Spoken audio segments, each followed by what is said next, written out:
नमस्कार दोस्तों। अवसर क्लासेज में आपका हार्दिक स्वागत है। मैं हूं मनोज कुमार नाई। आज का जो हमारा टॉपिक है वो हम शुरू कर रहे हैं राजनीतिक आंदोलन 1857 से लेकर के और 1919 तक जो प्रमुख रूप से अंग्रेजों को भगाने के लिए जो राजनीतिक तौर पर आंदोलन किए गए उनके बारे में हम शुरू कर रहे हैं।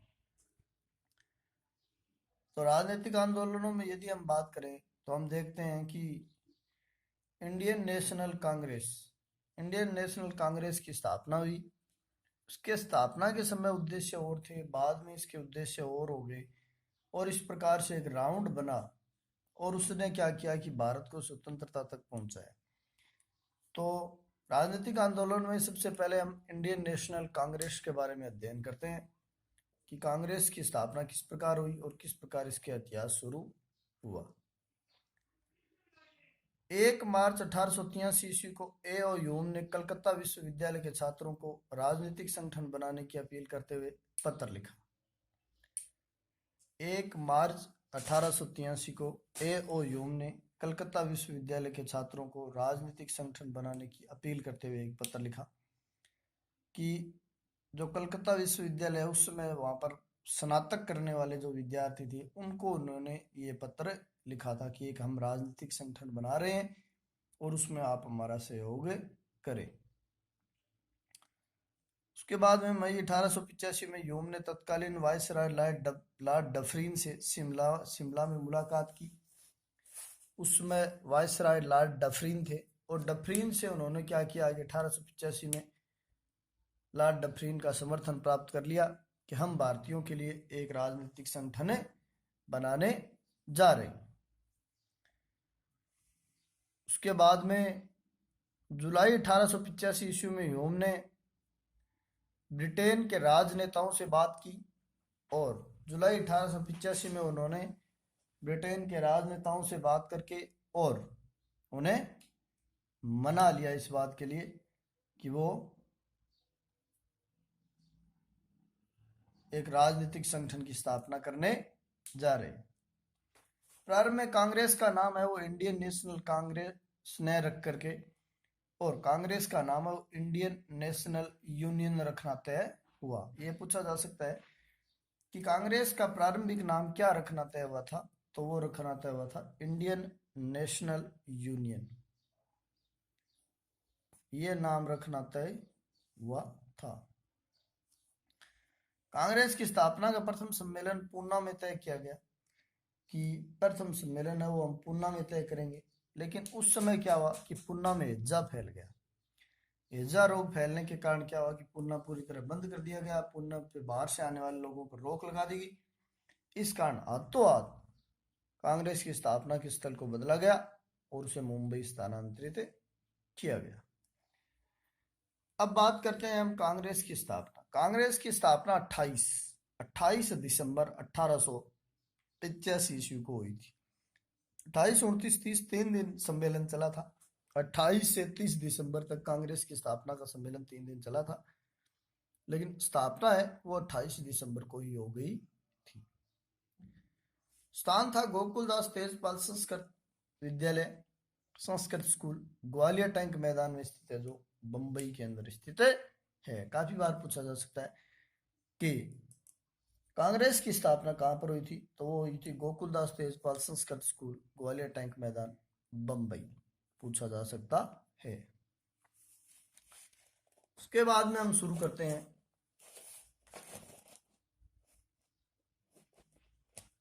महासचिव या संस्थापक थे Allan Octavian Hume. Allan Octavian Hume ने क्या किया कि कांग्रेस की स्थापना की और स्थापना करने के बाद में इन्हीं के द्वारा इसे राष्ट्रीय आंदोलन की स्थापना में महत्वपूर्ण योगदान माना जाता है। महासचिव या संस्थापक थे एलन ऑक्टेवियन ह्यूम। काफी बार ए.ओ. ह्यूम ही हम ज्यादा नाम देखते हैं, लेकिन पूरा नाम था एलन ऑक्टेवियन ह्यूम। प्रथम अध्यक्ष थे व्योमेश चंद्र बनर्जी और प्रथम बैठक में 72 प्रतिनिधियों ने 72 प्रतिनिधियों ने भाग लिया था और इसका नाम रखा गया था इंडियन नेशनल कांग्रेस। पूछा जा सकता है कि प्रथम बैठक में कितने प्रतिनिधियों ने भाग लिया था, तो वो थे 72। नाम रखा गया इंडियन नेशनल कांग्रेस। कांग्रेस शब्द का अर्थ होता है लोगों का समूह।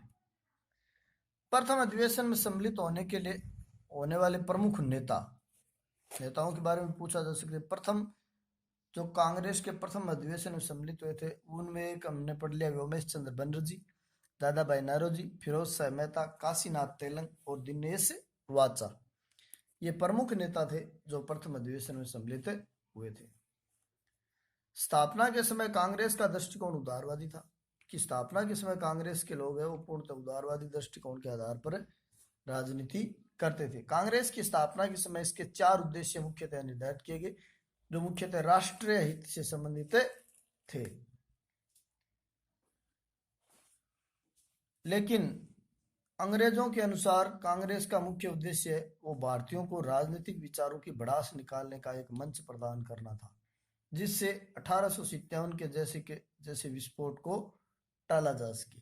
अंग्रेजों का मुख्य उद्देश्य ये था कि अंग्रेजों ने देखा कि किस प्रकार से भारतीयों ने अपने उनके विचार दबाने के कारण 1857 के जैसा महाविस्फोट अंग्रेजों को झेलना पड़ा।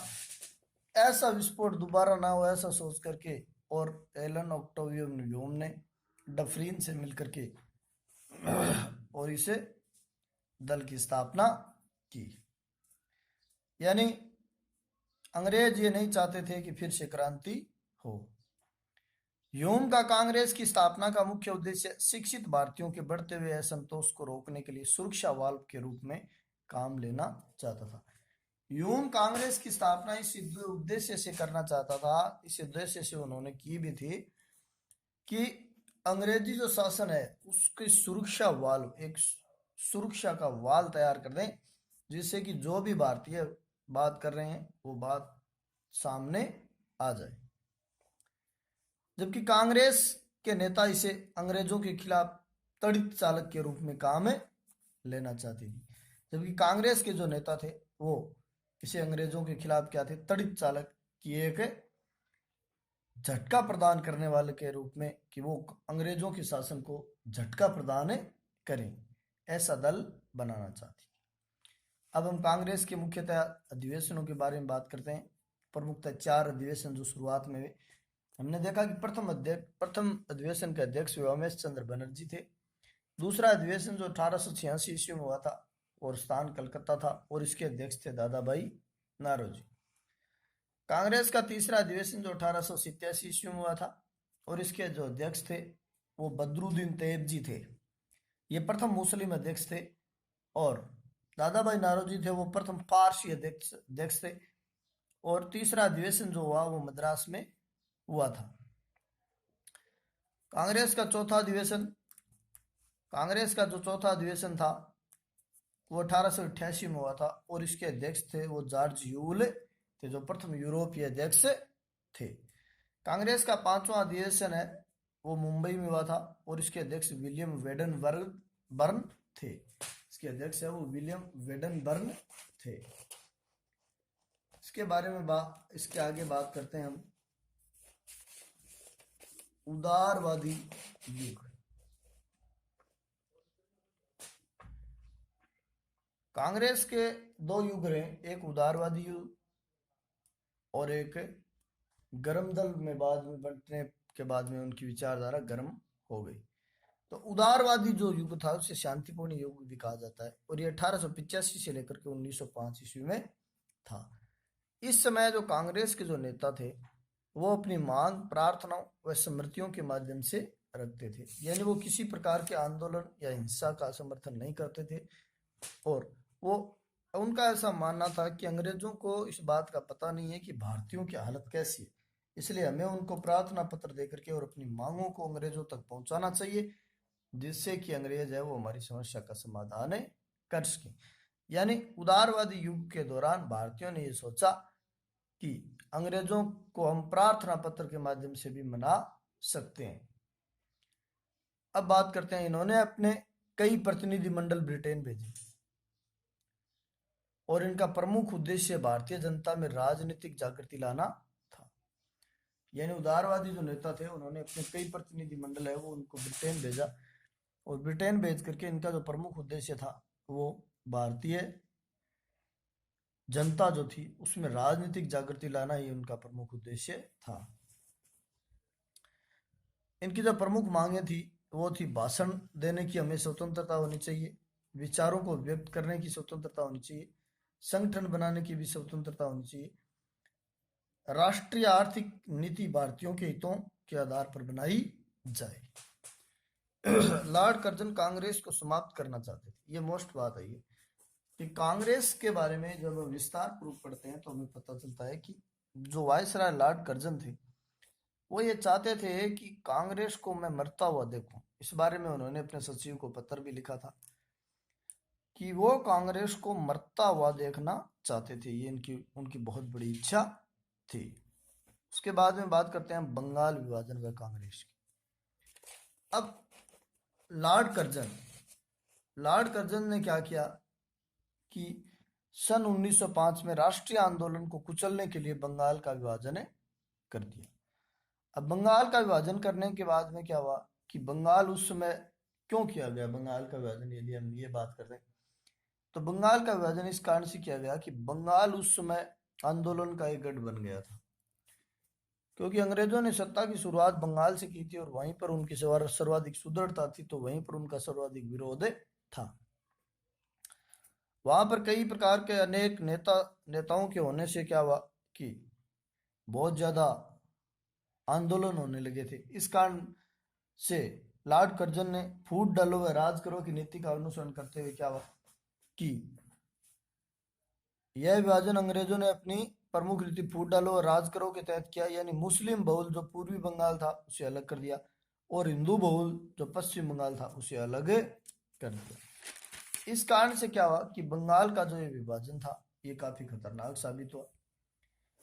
तो बंग भंग की घोषणा अंग्रेजों के द्वारा 19 जुलाई 1905 ईस्वी को की गई थी और ये लागू 16 अक्टूबर 1905 ईस्वी को की गई थी।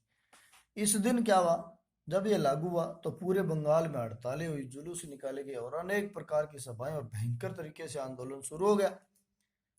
तो इस दिन बंगाल में 16 अक्टूबर 1905 को शोक दिवस मनाया गया और रविंद्रनाथ टैगोर ने इसे राखी दिवस मनाने के लिए कहा, क्योंकि हिंदू मुस्लिम एकता का प्रतीक के रूप में आपस में हिंदुओं और मुसलमानों ने एक दूसरे के हाथ पर राखियां बांधी। बंग भंग विरोधी आंदोलन प्रारंभ हुआ 7 अगस्त 1905 को। इसके लिए राष्ट्रव्यापी आंदोलन हुआ तथा इस भयंकर आंदोलन के कारण 1911 ईस्वी में बंगाल विभाजन को रद्द करना पड़ा। लंबे समय तक आंदोलन चलता रहा तो अंग्रेजों को झुकना पड़ा और अंग्रेजों ने फिर से बंगाल को एक कर दिया। उसके बाद में हम कांग्रेस के बारे में बात करते हैं कि कांग्रेस में सूरत की फूट ये 1905 ईस्वी में पड़ी थी और यह अधिवेशन पहले नागपुर में होना था और फिर सूरत स्थानांतरित कर दिया गया। सूरत अधिवेशन के अध्यक्ष पद के लिए कांग्रेस का विभाजन हो गया और इसके गरम दल के अध्यक्ष थे लाला लाजपत राय। गरम दल को अध्यक्ष लाला लाजपत राय को बनाना चाहते थे गरम दल के प्रमुख नेता, जबकि नरम दल के नेता है उन्होंने रासबिहारी बोस को अध्यक्ष बना दिया। इस समय भयंकर तरीके से विरोध हुआ और गरम दल और नरम दल के नेता है वो आपस में अलग अलग हो गए और लड़ पड़े और वहां पर मंच पर कुर्सियां फेंक दी गई और न जाने किस व्यक्ति ने यहाँ पर जूता भी फेंक दिया। यानी कि इस सूरत अधिवेशन के साथ ही क्या हुआ कि एक बात देखने को मिली कि भारत में राष्ट्रीय स्तर पर सार्वजनिक मंच पर सीधी लड़ाई शुरू हो गई। इसके बाद में अनेक लड़ाइयां हुई, लेकिन ये पहली शुरुआत थी कि मंच पर लड़ने की शुरुआत है वो गरम दल के नेताओं ने की और वो लाला लाजपत राय को अध्यक्ष बनाना चाहते थे। यह अधिवेशन प्रारंभ में नागपुर में होना था, लेकिन नागपुर में क्या हुआ कि कांग्रेसियों का गरम दल के कांग्रेसियों का गढ़ होने के कारण से सूरत स्थानांतरित कर दिया गया। तो उसके बाद में क्या हुआ, यदि हम गरम दल के नेताओं की बात करें, काफी बार पूछा जाता है, तो 3 नेता गरम दल के प्रमुख तो हुए लाल, पाल और बाल। लाल का लाला लाजपत राय, पाल का विपिन चंद्र पाल और बाल का बाल गंगाधर तिलक और चौथे जो थे वो थे अरविंद घोष। तो ये थे आज के इस टॉपिक में इतना ही। इसे फिर से हम जारी रखेंगे। इसे शेयर करें, सब्सक्राइब करें। धन्यवाद।